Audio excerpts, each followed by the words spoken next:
Le prophétique commence avant le don de prophétie, ce qui signifie que le prophétique n'est pas d'abord chrétien de nature, il est divin de nature. Il est directement lié à Dieu et non pas d'abord à l'alliance en Christ. Ce qui signifie que Dieu peut donner à un être humain des habilités qui lui permettent de percevoir spirituellement avant même qu'il connaisse son alliance avec Dieu. Il n'y a personne qui a des capacités de voyance qui ne soient pas naturellement divins d'abord. C'est Dieu qui met ça dans quelqu'un. Vous irez encore plus loin si vous faites des recherches, il semblerait que c'est même transmissible. Et vous verrez que les fils de prophètes, naturellement, ont aussi comme des capacités, ainsi de suite. Longue histoire. Mais vous verrez que c'est Dieu qui donne à quelqu'un. Jamais, tu ne peux pas aller chercher un féticheur, tu dis, et il fait de toi un féticheur. Non. Il n'y a qu'une race de personnes bien particulières à qui il rend la possibilité d'être féticheur. Pourquoi? Parce qu'ils ne peuvent pas fabriquer la capacité de percevoir spirituellement. Ça, c'est Dieu qui crée ça à la fabrication de l'individu. Donc, ils ne peuvent pas te rendre capable de voir en esprit.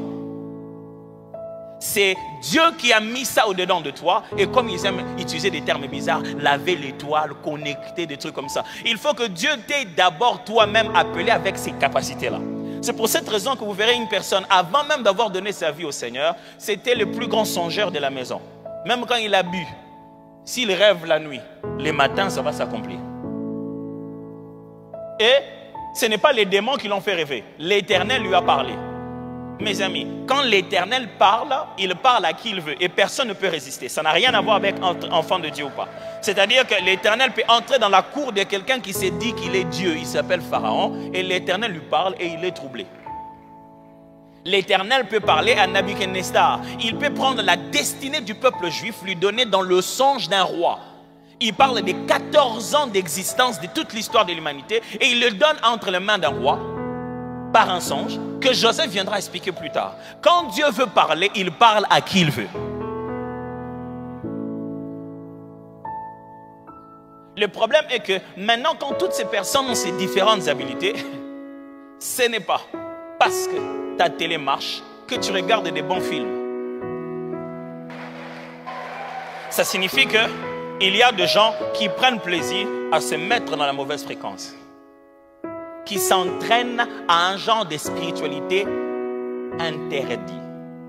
Dieu n'a pas dit que la divination n'existe pas. Il n'a pas dit que la divination est fausse. Il l'a interdit. Ça, c'est la plus grande tentation de notre génération aujourd'hui. On nous offre tellement de possibilités. On nous fait croire que parce que c'est possible, il faut le faire. Non. Tu sais que c'est possible, je peux appeler l'esprit de terre. Oui, c'est possible. Mais quand c'est un oteza kindoki. Est-ce que quelqu'un m'entend très bien? Le modèle de Christ est basé sur le fait qu'on ne fait pas parce qu'on peut, on fait parce qu'il faut. Jésus pouvait, il pouvait. Écoutez ce qu'il dit, c'est lui-même qui dit. Il dit, j'aurais pu demander à mon Père d'envoyer quelques anges seulement. Si je suis ici, ce n'est pas parce que vous m'avez mis des liens. Ce n'est pas comme si je n'ai pas d'autorité. Dans tout ce que j'ai comme possibilité, je peux arrêter cette affaire en quelques minutes. Mais si je suis ici, c'est parce que j'ai une mission et je dois rester là-bas. Quand Dieu disait à Israël de ne pas faire la divination, ce n'est pas parce que le monde spirituel n'était pas possible, n'était pas accessible. Mais c'est seulement parce que c'est un domaine qui vous sera difficile à gérer. Laissez Dieu vous parler au lieu d'aller vous pavaner dans un monde spirituel que vous ne comprenez pas. Laissez Dieu vous parler au lieu d'entrer dans des formules que vous ne maîtrisez pas. N'allez pas dans tout ce qui est possible. Allez dans ce qui est écrit et de ce qui édifie. Cher, tu sais que c'est possible. Je peux te montrer comment ça fonctionne. Non, j'en ai pas besoin. Non, tu vas commencer à voir. Tu vas voir et tu vas tout voir. À tout moment. Quand tu vas maintenant commencer à nous dire que non, on fait quoi? C'est toi qui voulais voir. Tu vas le voir jusque dans ton cercueil. Le prophète avait d'abord comme rôle, pas de venir dire l'avenir, mais de dire les cœurs de Dieu, son caractère et comment il veut que ça soit dans les gens. Le but du prophète, c'était d'être la conscience morale, c'est lui qui nous redresse dans le droit chemin. Pas d'abord qui nous dit qu'est-ce qui va arriver, qui nous dit Tu n'es pas dans le droit chemin. Voici ce que l'Éternel a dit. Garde ton cœur comme tout. Reste dans le droit chemin. Voici la pensée de Dieu. Reste ici. L'Éternel avait dit, reste ici. Il pouvait parler avec le roi. Le roi est malade. Il dit, non, roi, vis vraiment. Au moment où il sort, le Seigneur dit, va lui dire qu'il fasse sa dernière prière, il va mourir. Et tu viens, tu dis, fais papa, tu vas mourir, c'est bientôt. Pendant qu'il est encore en route, tu dis, non, c'est bon, j'ai changé. Ah, Seigneur, à peine je viens de dire, je vais encore rentrer leur dire, va dire quand il faut dire, tant que c'est Dieu. Mais ils vont me prendre pour qui? Un prophète n'a rien à voir avec sa réputation. Il ne vaut rien si ce n'est par la parole de ce qu'il entend de dire. Si tu veux et à la fois répondre à l'appel prophétique et avoir la vie de tout le monde te regardant d'un bon oeil, tu n'es pas prêt à servir Dieu. Parce que je t'assure, tout le monde ne regarde pas Dieu d'un bon oeil. Alors si vous aspirez au prophétique, n'aspirez pas au numéro de téléphone seulement. Aspirez à la guérison de malades, aspirez à la transformation de corps, aspirez à chasser les démons. Parce que c'est à partir de ce moment qu'on verra la différence entre un médium de Las Vegas qui est en train de donner des numéros aux gens et toi qui viens de la part de Dieu. Après qu'on ait expliqué les numéros, on démontre le numéro. Mais vous devez savoir et accepter avec moi que le Nouveau Testament amène quelque chose. Quand on entre, Christ arrive sur la terre, quelque chose se passe, certaines promesses s'accomplissent. Deux choses fondamentalement qui sont venues bouleverser un peu tout ce parcours prophétique, pas pour le changer, mais l'amener à une certaine autre forme. Première des choses que vous devez savoir, le Saint-Esprit est donné à tout croyant. À partir de là, tout a changé. Quand vous lisez la Bible, les auteurs du Nouveau Testament commencent délibérément à montrer que le prophète de l'Ancien Testament était en fait inspiré par le Saint-Esprit. Quand ils les citent, ils donnent crédit d'abord au Saint-Esprit, après au prophète. Ceux de l'Ancien Testament, quand ils se citent entre eux, ils citent les prophètes. Mais le Nouveau Testament, les apôtres, commencent à avoir un langage. Ils disent que quand les prophètes ont parlé, c'était parce qu'ils étaient poussés par le Saint-Esprit. Et ça, c'est très important, qu'ils ont eu cette façon de parler. Parce que c'est très important, à travers le Nouveau Testament, il y a quelque chose de particulier. C'est lui qui reposait que sur le prophète, que sur le roi, que sur les sacrificateurs, repose maintenant dans quiconque croit. Ça va? Très important de suivre ça. Le Nouveau Testament amène une deuxième vérité. C'est qu'il y a 5 porte-paroles de Dieu désormais.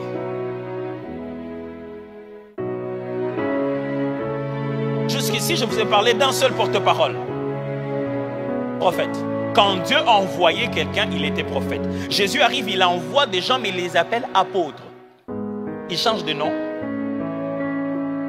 Mais lui-même, quand il exerce, il est reconnu comme prophète. Qu'est-ce qu'il veut dire? Ça veut simplement dire que maintenant, Dieu n'appelle pas seulement une seule forme d'exercice appelée apôtre. Dieu a 5 types d'envoyés maintenant. Mais tout ministère de la parole est fondamentalement du prophétique. C'est-à-dire, toutes ces 5 personnes sont des prophètes de Dieu. Dans le sens où ils sont tous des porte-parole de la parole de Dieu. S'ils ne sont pas prophétiques, ils ne viennent pas de la part de Dieu. Je ne sais pas si vous suivez ce que j'explique ici. Donc, ils doivent tirer source de Dieu par sa parole et venir parler au peuple. Donc, ils sont tous 5, ce que la Bible appelait dans l'Ancien Testament un prophète. Maintenant, parmi les 5, à quoi sert celui qui s'appelle seulement prophète? N'est-ce pas là notre question? Nous comprenons par là qu'un prophète, comme tout autre serviteur de Dieu, existe dans le Nouveau Testament, premièrement pour enseigner la parole. Les amis, je vous rends compte que je ne vous ai pas envoyé ce slide. Le prophète dans le Nouveau Testament, c'est d'abord un enseignant de la parole. Parce que tout porte-parole de Dieu du Nouveau Testament est là pour le perfectionnement de ça. Il doit enseigner la parole. J'ai même entendu des gens dire, moi je suis prophète, vous prêchez, moi je vais juste venir prophétiser. Non mon cher, toi aussi tu peux prêcher et moi je viens prophétiser. Ça se fait avec le don, pas nécessairement avec le ministère.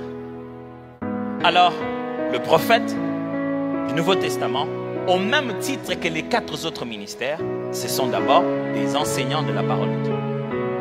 ils doivent expliquer au peuple de Dieu la prophétie déjà révélée. Ils doivent être capables de faire comprendre la loi de l'Éternel. Comment vas-tu être une conscience morale d'un contenu que tu ne connais pas? Parce que le prophète ne vient pas vous dire rentrez dans cette volonté, dans l'autre volonté. Non, quand tu viens dire aux gens restez dans la volonté, cette volonté doit être dans la parole de Dieu. Il faut connaître cette volonté. Donc, le prophète dans le Nouveau Testament, c'est d'abord un enseignant des Écritures. Deuxièmement, le prophète dans le Nouveau Testament, c'est un coach spirituel. J'ai utilisé un terme comme ça là pour qu'on s'habitue. Mais ça simplement dire, c'est quelqu'un qui encadre les autres à leur perfectionnement. L'œuvre du perfectionnement des saints ne se fait pas seulement par la prédication. Ça se fait aussi par un accompagnement. Un prophète du Nouveau Testament, c'est quelqu'un qui vous accompagne à améliorer votre écoute de Dieu. Pas à devenir votre seul moyen d'écouter Dieu. Quand le prophète fonctionne à l'église, l'église apprend à écouter Dieu. Quand un évangéliste fonctionne à l'église, l'église devient passionnée à gagner les âmes. Quand un enseignant fonctionne à l'église, l'église grandit dans la maturité spirituelle. Quand un apôtre fonctionne dans l'église, l'église se multiplie et va partout où elle doit aller. Et lorsqu'un pasteur fonctionne à l'église, l'église prend la compassion de la communauté et des âmes autour d'eux. Il ne s'occupe pas des âmes pour aller les gagner, il s'occupe des âmes pour les mettre dans les meilleures conditions de vie. Lorsqu'un prophète fonctionne dans l'église, il améliore la capacité d'écouter Dieu dans l'église. Or, savoir reconnaître la volonté de Dieu, c'est le premier pas de départ de tout disciple. On ne peut pas former des disciples, des vraies personnes qui suivent Dieu. On se plaint aujourd'hui dans nos églises de la dépendance de nos membres. Quelle est la raison? La raison est qu'on ne les a pas appris à dépendre de Dieu et à écouter Dieu par eux-mêmes. Pourquoi? Parce que les prophètes préfèrent démontrer la prophétie au lieu de coacher le peuple à la capacité de percevoir le prophétique. Et nous avons toute une génération qui désire être celui qui va montrer aux autres qu'il est spécial. Et quand tu parles avec lui, il te fait sentir que c'est ça des choses que tu ne comprendras pas. Non, ça ce sont des mythes. Nous qu'on voit, il y a des choses que vous...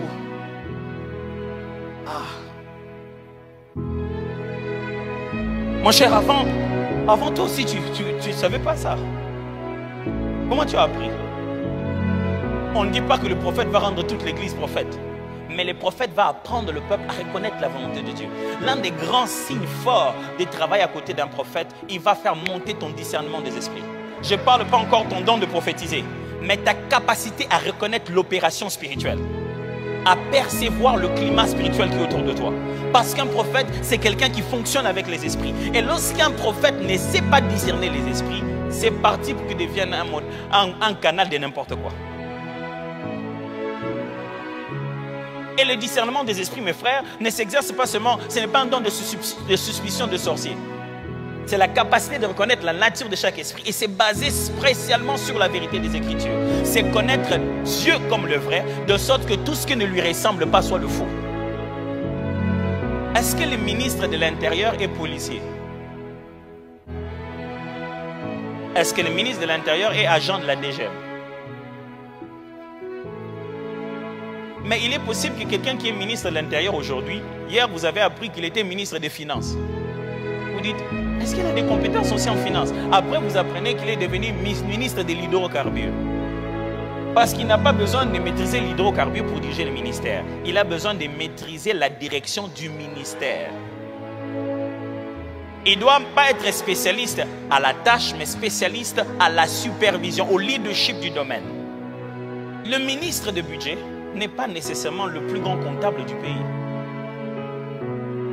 Pas du tout. Il y a des fois où le ministre du budget n'est pas nécessairement le comptable, il est peut-être de l'économie en formation. Ou juriste même. Si toi, tu maîtrises très bien les finances et la comptabilité parce que tu travailles dans le ministère de budget, tu ne dois pas croire que tu es plus compétent que les ministres. Ok? Le ministère, c'est tout ce domaine dans lequel tu gères. Et lorsque quelqu'un est ministre, il gère tout un tas de dons et de capacités en dessous de lui. Je vous explique. Lorsque tu exerces un don de prophétie, un don de révélation, un don ainsi de suite, tu es dans ce que la Bible appellerait le ministère de prophétie. Mais tu n'es pas prophète. Vous me suivez? Parce que des fois, je vois les gens, parce qu'il a le don, il a transformé ça en ministère. C'est-à-dire, parce qu'il sait faire la comptabilité, il croit qu'il est devenu ministre de budget. Tu peux avoir des dons de révélation très forts. Très bien. Tu es appelé à fonctionner dans un service de l'église qui s'appelle un service prophétique. C'est-à-dire le service par lequel Dieu manifeste sa volonté auprès du peuple. Tu peux le faire dans la chorale, tu peux le faire à l'intercession, tu peux le faire où tu veux. Mais tu n'as pas été appelé à nourrir les brebis du Seigneur, du conseil divin, l'explication de la doctrine pour le maintenir dans le droit chemin. Celui qui est appelé à ça peut ou ne pas avoir un don de parole de connaissance le plus exercé que le tien. Et tu te dis, mais lui il est prophète, mais même ses visions, ce n'est pas clair. Il n'entre pas dans les détails. Non, justement, il n'est pas chargé des détails. Il est principalement chargé des grandes lignes et des grandes lignes qui demeurent. Une des choses que vous verrez très souvent entre un message dans l'office d'un ministère et un message dans un don, un message dans le don a tendance à entrer dans les réalités et dans les domaines. Lorsqu'un message vient dans l'office, dans un appel, c'est un message qui est multidimensionnel. Il est rempli d'images et de symboles. C'est un message que quand vous l'interprétez, plus il s'accomplit, plus vous commencez à comprendre chaque petit détail. Quand il est annoncé, vous avez même l'impression qu'il est vague. Imaginez-vous qu'on vous dise, après la Vierge aura un enfant, et puis l'enfant couchera. C'est quoi cet effet? La Vierge sera enceinte. Voici l'Éternel lui-même te donnera un signe, et la Vierge sera enceinte, et la Vierge va accoucher, et elle aura un fils, qu'on l'appelle. C'est quoi ce message? Entre dans les détails, il manque les détails. Combien d'années sont passées où on imaginait que c'est Ésaïe a manqué des détails? Mais quand ça s'accomplit, c'est tellement détaillé que certains exégètes refusent ces textes-là. Ils disent que ces textes-là ont été écrits après Jésus. Ça décrit tellement trop Jésus qu'ils se disent non, on a dû l'inventer après. Mais quand il parlait, qui pouvait imaginer de quoi il parlait? Il parlait, on disait, mais de quoi il parle? Qui a entendu ce qu'il nous a annoncé? Qui a cru au bras de l'Éternel? Il s'est élevé au milieu de nous comme une faible plante. En ce moment, on dit, vous êtes des charlatans, vous racontez, c'est trop vague. Ce n'est pas trop vague, c'est trop grand pour toi. Je ne parle pas d'information, je parle de l'omniscience. Quand le Dieu qui sait tout doit dire peu, tu penses qu'il doit dire comment? Vous savez, Dieu, il est là. Tu sais, quand quelqu'un sait ce qu'il veut dire et commence à se battre, à te chercher une similitude, comment je vais expliquer ça? Regardez, ça arrivait tout le temps Jésus. Il disait, bon, à quoi comparais-je le royaume des cieux? Sachez qu'il va donner une image. Le royaume des cieux est semblable. Tu vois les grains de moutarde? Il parle des grains de moutarde, mais il parle des êtres humains qui sont là. Il parle des milliers d'années plus tard. Mes frères, ne cherche pas que la gloire te revienne. Laisse la gloire à Dieu, même quand on a l'impression que toi tu es fou.